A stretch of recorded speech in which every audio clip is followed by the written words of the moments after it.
Segundo de Reyes 1:2. Segundo de Reyes 1. Tras la muerte de Ahab, Moab se rebeló contra Israel. Ocosías se cayó a través de las celosías de su aposento desde el piso superior de su palacio de Samaria y quedó maltrecho.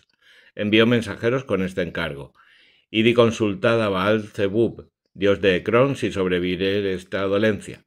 Entonces el ángel del Señor habló a Elías el tesbita: levántate, sube al encuentro de los emisarios del rey de Samaria y diles: ¿es que no hay Dios en Israel que vais a consultar a Baal-zebub, dios de Ecrón? Por tanto, así dice el Señor: del lecho al que has subido no bajarás, sino que vas a morir. Y Elías subió. Los emisarios volvieron a Ocosías y éste les preguntó: ¿por qué os volvéis? Le respondieron: un hombre ha venido a nuestro encuentro y nos ha dicho: id, volved al rey que os ha enviado y decidle: así dice el Señor: ¿es que no hay Dios en Israel que tú mandas a consultar a Baal-zebub, dios de Ecrón? Por eso, del lecho al que has subido no bajarás, sino que vas a morir. Él les preguntó: ¿qué aspecto tenía el hombre que ha ido a vuestro encuentro y os ha dicho eso? Le contestaron: era un hombre con una zamarra de piel y un cinturón de cuero ceñido a la cintura. Él exclamó: era Elías el tesbita. Y envió hacia él a un capitán de 50 con sus 50 hombres, que llegó a su presencia. Él estaba sentado en la cima del monte. Aquel le dijo: hombre de Dios, el rey ha ordenado que bajes. Respondió Elías y dijo al capitán de los 50: si soy hombre de Dios, que baje fuego del cielo y te devore a ti y a tus 50. Entonces bajó fuego del cielo y le devoró a él y a sus 50. El rey volvió a enviar hasta él a otro capitán de 50 con sus 50 hombres, y éste le dijo: hombre de Dios, esto ordena el rey: baja de la montaña. Respondió Elías y les dijo: si soy hombre de Dios, que baje fuego del cielo y te devore a ti y a tus 50. Entonces bajó del cielo un fuego divino y le devoró a él y a sus 50. El rey volvió a enviar a otro capitán de 50, el tercero con sus 50. Llegó este tercer capitán de 50, se puso de rodillas ante Elías y le suplicó diciendo: hombre de Dios, ten compasión de mí y de estos 50 siervos tuyos. El fuego bajado del cielo ha devorado a los dos primeros capitanes de 50 y a sus respectivos 50. Ahora ten compasión de mi vida. El ángel del Señor dijo a Elías: baja con él, no le tengas miedo. Elías se levantó, le acompañó hasta el rey y le anunció: esto dice el Señor: porque enviaste mensajeros a consultar a Baal-zebub, dios de Ecrón. ¿Acaso no había Dios en Israel para consultar su palabra? Por eso no has de bajar del lecho al que subiste, pues vas a morir. Murió, pues, según la palabra del Señor que había pronunciado Elías, y reinó en su lugar Joram, el año segundo de Joram, hijo de Josafat, rey de Judá, porque Ocosías no tenía hijos. El resto de los hechos de Ocosías, lo que hizo, ¿no está escrito en el libro de las crónicas de los reyes de Israel? Segundo de Reyes 2. Cuando el Señor iba a arrebatar a Elías a los cielos en un torbellino, Elías y Eliseo habían partido de Gilgal. Elías dijo a Eliseo: quédate aquí, porque el Señor me envía a Betel. Respondió Eliseo: por vida del Señor y por tu misma vida, que no te he de abandonar. Bajaron a Betel y los discípulos de los profetas que había en Betel salieron al encuentro de Eliseo y le dijeron: ¿sabes que el Señor va a arrebatar hoy a tu amo por encima de tu cabeza? Contestó: también yo lo sé, guardad silencio. Dijo de nuevo Elías a Eliseo: quédate aquí, porque el Señor me envía a Jericó. Respondió Eliseo: por vida del Señor y por tu misma vida, que no te he de abandonar. Llegaron a Jericó. Los discípulos de los profetas que había en Jericó se acercaron a Eliseo y le dijeron: ¿sabes que el Señor va a arrebatar hoy a tu amo por encima de tu cabeza? Contestó: también yo lo sé, guardad silencio. Le dijo otra vez Elías: quédate aquí, porque el Señor me envía al Jordán. Contestó Eliseo: por vida del Señor y por tu misma vida, que no te he de abandonar. Marcharon los dos. 50 discípulos de los profetas marcharon también y se quedaron lejos frente a ellos. Ellos dos se detuvieron junto al Jordán. Elías se quitó el manto, lo dobló y golpeó las aguas, que se separaron a un lado y a otro, y los dos pasaron por tierra seca. Cuando hubieron pasado, dijo Elías a Eliseo: pide qué he de hacer por ti antes de que sea arrebatado de tu lado. Contestó Eliseo: por favor, que yo reciba doble de tu espíritu. Él contestó: has pedido algo muy difícil.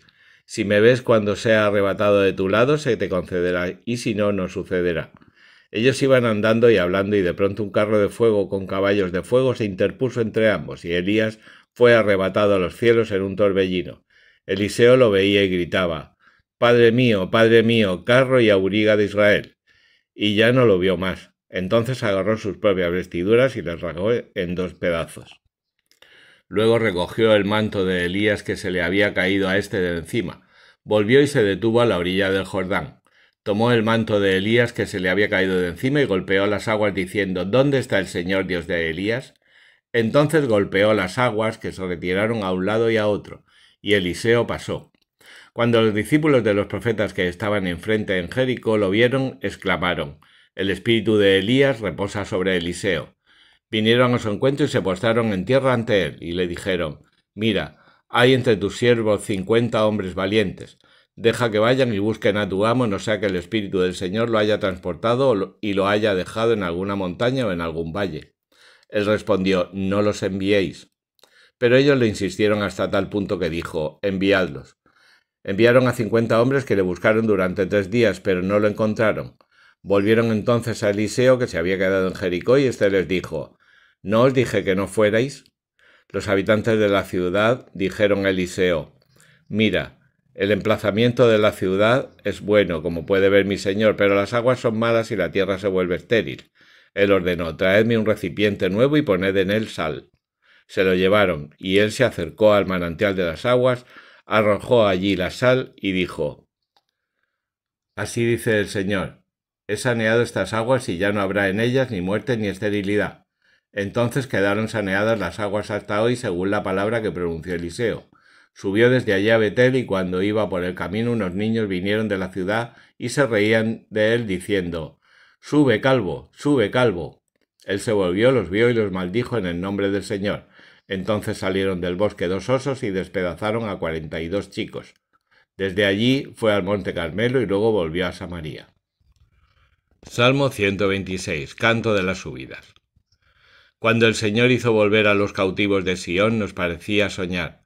Se nos llenaba de risas la boca, la lengua de cantares de alegría. Entonces se decía entre las naciones: El Señor ha hecho con ellos cosas grandes. El Señor ha hecho con nosotros cosas grandes. Estamos llenos de alegría. Haz volver, Señor, a nuestros cautivos como los torrentes del Negev. Los que siembran con lágrimas cosechan entre cantares de alegría. Al marchar iban llorando, llevando las semillas. Al volver vienen cantando, trayendo sus gavillas. Juan 14, 15, 17. Si me amáis, guardaréis mis mandamientos, y yo rogaré al Padre y os dará otro Paráclito para que esté con vosotros siempre, el Espíritu de la verdad, al que el mundo no puede recibir porque no le ve ni le conoce. Vosotros le conocéis porque permanece a vuestro lado y está en vosotros. No os dejaré huérfanos, yo volveré a vosotros. Todavía un poco más y el mundo ya no me verá, pero vosotros me veréis porque yo vivo y también vosotros viviréis. Ese día conoceréis que yo estoy en el Padre y vosotros en mí y yo en vosotros. El que acepta mis mandamientos y los guarda, ese es el que me ama. Y el que me ama será amado por mi Padre, y yo le amaré, y yo mismo me manifestaré a él.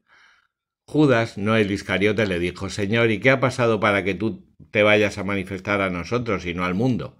Jesús le respondió: Si alguno me ama, guardará mi palabra, y mi Padre le amará, y vendremos a él y haremos morada en él. El que no me ama no guarda mis palabras, y la palabra que escucháis no es mía, sino del Padre que me ha enviado. Os he hablado de todo esto estando con vosotros, pero el Paráclito, el Espíritu Santo, que el Padre enviará en mi nombre, Él os enseñará todo y os recordará todas las cosas que os he dicho. La paz os dejo, mi paz os doy. No os la doy como la da el mundo. No se turbe vuestro corazón ni se acobarde. Habéis escuchado que os he dicho: me voy y vuelvo a vosotros. Si me amarais, os alegraríais de que vaya al Padre, porque el Padre es mayor que yo.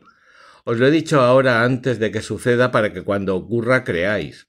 Ya no hablaré mucho con vosotros, porque viene el príncipe del mundo. Contra mí no puede hacer nada, pero el mundo debe conocer que amo al Padre y que obro tal como me ordenó. Pero el mundo debe conocer que amo al Padre y que obro tal y como me ordenó. Levantaos, vámonos de aquí. Juan 15. Yo soy la vid verdadera y mi Padre es el labrador. Todo sarmiento que en mí no da fruto lo corta, y todo el que da fruto lo poda para que dé más fruto. Vosotros ya estáis limpios por la palabra que os he hablado. Permaneced en mí y yo en vosotros. Como el sarmiento no puede dar fruto por sí mismo si no permanece en la vid, así tampoco vosotros si no permanecéis en mí. Yo soy la vid, vosotros los sarmientos. El que permanece en mí y yo en él, ese da mucho fruto, porque sin mí no podéis hacer nada. Si alguno no permanece en mí, es arrojado fuera como los sarmientos y se seca. Luego los recogen, los arrojan al fuego y arden. Si permanecéis en mí y mis palabras permanecen en vosotros, pedid lo que queráis y se os concederá. En esto es glorificado mi Padre, en que deis mucho fruto y seáis discípulos míos. Como el Padre me amó, así os he amado yo. Permaneced en mi amor. Si guardéis mis mandamientos, permaneceréis en mi amor, como yo he guardado los mandamientos de mi Padre y permanezco en su amor. Os he dicho esto para que mi alegría esté en vosotros y vuestra alegría sea completa. Este es mi mandamiento, que os améis los unos a los otros como yo os he amado. Nadie tiene amor más grande que el de dar uno la vida por sus amigos. Vosotros sois mis amigos si hacéis lo que os mando. Ya no os llamo siervos, porque el siervo no sabe lo que hace su señor. A vosotros, en cambio, os he llamado amigos, porque todo lo que oí de mi Padre os lo he hecho conocer. No me habéis elegido vosotros a mí, sino que yo os he elegido a vosotros, y os he destinado para que vayáis y deis fruto, y vuestro fruto permanezca, para que todo lo que pidáis al Padre en mi nombre os lo conceda. Esto os mando, que os améis los unos a los otros.